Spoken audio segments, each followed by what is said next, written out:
بات کرنی تھی۔ کلاس لے لوں پھر چلتے ہیں؟ وہ ہچکچا رہی تھی۔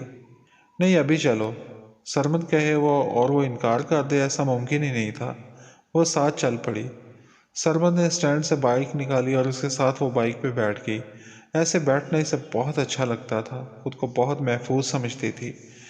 بائک کا رخ ہاسپٹل کی جانب کسی اور طرف دیکھ کے چونکی۔ سرمد، یہ سڑک ہاسپٹل کی طرف تو نہیں جاتی، کہاں جا رہے ہو؟ تمہیں کڈنیپ کر رہا ہوں، وہ سنجیدہ لہجے میں بولا۔ وہ تو چاہتی تھی کہ سرمد اسے ہمیشہ کے لیے کڈنیپ کر لے، لیکن مصنوعی پریشانی سے بولی، میں نیچے چھلانگ لگا دوں گی۔ لگا دو چھلانگ، ٹانگ تمہاری ٹوٹے گی، مجھے کیا، وہ آرام سے بولا۔ اچھا بتا دو نا کہاں جا رہے ہیں، ایسے بہانہ کر کے لے جانے کی کیا ضرورت تھی، وہ خفگی سے بولی۔ بس تھوڑا صبر کر لو پھر بتا دوں گا۔ اس نے بائک ایک ریسٹورنٹ کے آگے روکی۔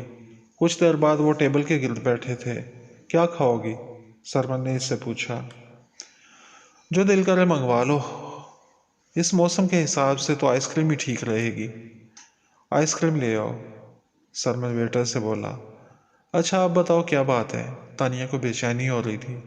بتاتا ہوں، ویٹر کو آئس کریم تو لانے دو۔ آئس کریم ضروری نہیں ہے، پہلے مجھے بات بتاؤ کیا بات ہے۔ ایسے کبھی سرمد اسے باہر نہیں لے کے آیا تھا، ضرور کوئی نہ کوئی بات تھی جسے جاننے کے لیے وہ اصرار کیے جا رہی تھی۔ تھوڑا سا صبر کر لو، صبر کا پھل میٹھا ہوتا ہے، وہ اسے زچ کرنے پہ تلا ہوا تھا۔ اتنے میں ویٹر آئس کریم لے آیا۔ سرمد نے کپ اٹھایا اور مزے سے آئس کریم کھانے لگا۔ تانیہ نے آئس کریم کی طرف دیکھا بھی نہیں تھا، وہ سرمد کی طرف دیکھ رہی تھی۔ آئس کریم پگھل جائے گی، وہ تو کھا لو، اسے اپنی جانب متوجہ پا کے سرمد بولا۔ اس کے ہونٹوں پہ دھیمی سی مسکراہٹ تھی۔ سرمد مجھے آئس کریم بھول گئی ہے، مجھے بتاؤ نا کیا بتانا چاہتے ہو؟ بتانا نہیں چاہتا، پوچھنا چاہتا ہوں۔ پوچھو جو بھی پوچھنا ہے، اب کہ وہ بے دلی سے بولی۔ اسے لگ رہا تھا کہ کوئی بات ہے ہی نہیں، ایسے سرمد اسے لے آیا ہے، خدا پہاڑ نکلا چوہا والا حساب ہوگا۔ اوکے پوچھ لیتا ہوں، مجھے یہ بتاؤ کہ مجھ سے شادی کرو گی؟ کیا؟ وہ پریشان ہو گئی۔ اس نے کبھی خواب میں بھی نہیں سوچا تھا کہ سرمد اس سے کبھی ایسا کہے گا۔ اس نے بے یقینی سے سرمد کو دیکھا، جو بات کہہ کے آئس کریم کھا رہا تھا، جیسے اس سے زیادہ اہم کام اور کوئی ہو ہی نہ ہو۔ شاید اسے سننے میں کوئی غلطی ہوئی ہے۔ سرمد، پھر سے کہو، کیا کہا تم نے؟ اسے یقین نہیں آ رہا تھا۔ میں نے تم سے پوچھا ہے کہ مجھ سے شادی کرو گی؟ یہ کوئی پوچھنے والی بات ہے سرمد، وہ جذباتی ہوگی۔ تم جانتے ہو میں کتنا چاہتی ہوں تمہیں، کب سے یہ بات سننے کے لیے انتظار کر رہی تھی، کتنی بار نا امید بھی ہوئی، تمہارا ساتھ پانے کے لیے کتنی تکلیفوں سے گزری ہوں، کیا کیا نہیں کیا میں نے۔ میری پہلی اور آخری خواہش تم ہی ہو۔ دعاؤں میں رب سے مانگا، رو رو کے مانگا، تڑپتی رہی ہوں تمہاری نظر التفات کے لیے، اور تم پوچھ رہے ہو کہ میں تم سے شادی کروں گی؟ میں تو کب سے تیار تھی شادی کے لیے، تم نے ہی وقت لگا دیا۔ میرے خدایا، تیرا لاکھ لاکھ شکر ہے، تو نے سرمد کے دل میں میری محبت پیدا کر دی۔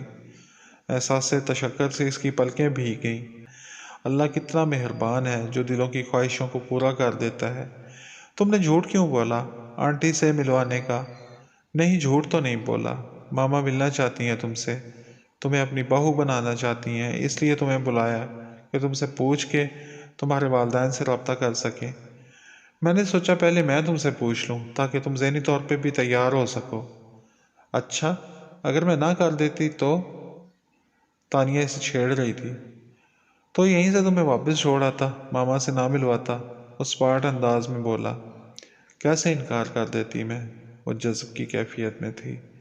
تمہارا کچھ بھی پتہ نہیں تھا، عجیب عجیب حرکات کر رہی تھی۔ عجیب حرکات سے مراد، اس کی بات ادھوری رہ گئی۔ ہاں وہی، منع بھی کیا تھا تمہیں، لیکن تم نے پھر بھی نہ سنی، سرمد خفگی سے بولا۔ اب صرف اور صرف تمہاری ہی سنوں گی، تانیہ کے لہجے میں پیار تھا۔ سرمد نے اس کی طرف دیکھا تو پیار بھری نظروں کی تاب نہ لا سکا۔ تانیہ مسکرا رہی تھی، دل میں پھول ہی پھول کھل رہے تھے، اسے اس کی منزل مل گئی تھی۔ کاشف کے موبائل پہ بیل ہو رہی تھی۔ اس نے ڈیش بورڈ پہ پڑا موبائل اٹھا کے دیکھا، اجنبی نمبر تھا۔ گاڑی سائڈ پہ لگا کے اس نے کال ریسیو کی۔ آپ کاشف بول رہے ہیں؟ نسوانی آواز وہ پہچان نہ پایا۔ جی میں کاشف ہوں، لیکن آپ کی تعریف؟ کاشف بھائی، معروف بول رہی ہوں۔ آپ نے مجھے کارڈ دیا تھا اور جاب بھی آفر کی تھی۔ کاشف کو یاد آیا، وہی لڑکی تھی جس کے پاس وہ گیا تھا۔ وہ ہاں، یاد ہے مجھے، بس موبائل میں نمبر نہیں تھا تو پہچان نہیں سکا۔ آپ نے اتنے دیر بعد رابطہ کیا؟ پاپا سے میں نے اسی دن کہہ دیا تھا۔ آپ نے آفس چلے جانا تھا۔ میں 2 دن بعد ہی آفس چلی گئی تھی اور جاب بھی اسی دن مل گئی تھی۔ میں نے شکریہ ادا کرنے کے لیے فون کیا تھا۔ دیر اس لیے ہو گئی کہ میں خالی آپ کا شکریہ ادا نہیں کرنا چاہتی تھی بلکہ آپ کی دعوت بھی کرنا چاہتی تھی۔ آج ہی پہلی تنخواہ ملی ہے، اس لیے پہلے یہ بتائیے کہ آپ کو کوئی ضروری کام تو نہیں ہے؟ نہیں، بس یونیورسٹی سے واپس آ رہا تھا، کاشف نے جواب دیا۔ آپ مجھے آفس سے پک کر سکتے ہیں یا میں خود ہی آ جاؤں؟ میں 15 منٹ تک پہنچتا ہوں۔ ویسے میرے خیال میں رہنے دیں سسٹر، خالی شکریہ سے ہی کام چل جائے گا۔ کاشف اس کی دعوت قبول کرنے میں ہچکچا رہا تھا۔ نہیں بھائی، ایسے اچھا نہیں لگتا، پلیز میری خوشی کے لیے مان جائیں۔ اچھا ٹھیک ہے، میں آتا ہوں۔ کاشف نے گاڑی کا رخ آفس کی جانب موڑ لیا۔ وہ آفس کے پاس کھڑی انتظار کر رہی تھی۔ اس کے گاڑی میں بیٹھتے ہی کاشف نے گاڑی چلا دی۔ معروف کافی خوش نظر آ رہی تھی۔ جدید طرز کا لباس پہنے وہ بڑی پورا اعتماد لگ رہی تھی۔ اس دن والی معروف اور آج کی معروف میں زمین آسمان کا فرق تھا۔ کاشف نے نسبتاً سستے ریسٹورنٹ کے آگے گاڑی روکی تو وہ چونک پڑی۔ آپ اس ریسٹورنٹ میں آتے ہیں؟ ہاں، کبھی کبھی، کاشف نے مختصراً جواب دیا۔ وہ نہیں چاہتا تھا کہ معروف کے زیادہ پیسے خرچ ہوں۔ چلیں پھر ٹھیک ہے، ورنہ میں نے تو کئی 5 اسٹار ریسٹورنٹ سوچ رکھے تھے۔ ویٹر کو آرڈر دے کے وہ کاشف کی طرف متوجہ ہوئی۔ کاشف، کچھ غلط نہ سوچئے گا، میں آپ کو نام سے ہی بلاؤں گی۔ بھائی کی حیثیت سے میرے دل میں آپ کے لیے جذبات ہیں، لیکن بھائی کہہ نہیں پاؤں گی کیونکہ مجھے عجیب سا لگتا ہے۔ مردوں کے اتنے گھنونے روپ دیکھ چکی ہوں کہ بھائی کا لفظ ہی شاید بھول گئی ہوں۔ وہ افسردہ ہوگی۔ دنیا میں اچھے برے لوگ تو ہوتے ہی ہیں۔ اسے افسردہ دیکھ کے کاشف بول پڑا۔ ہاں ہوتے ہیں اچھے برے، لیکن ایک عورت کے لیے زیادہ ہی برے ہو جاتے ہیں۔ اچھا، آپ نے بتایا ہی نہیں کہ آپ مسٹر چودھری کے بیٹے ہیں۔ وہ تو جاب جوائن کرنے کے بعد پتہ چلا۔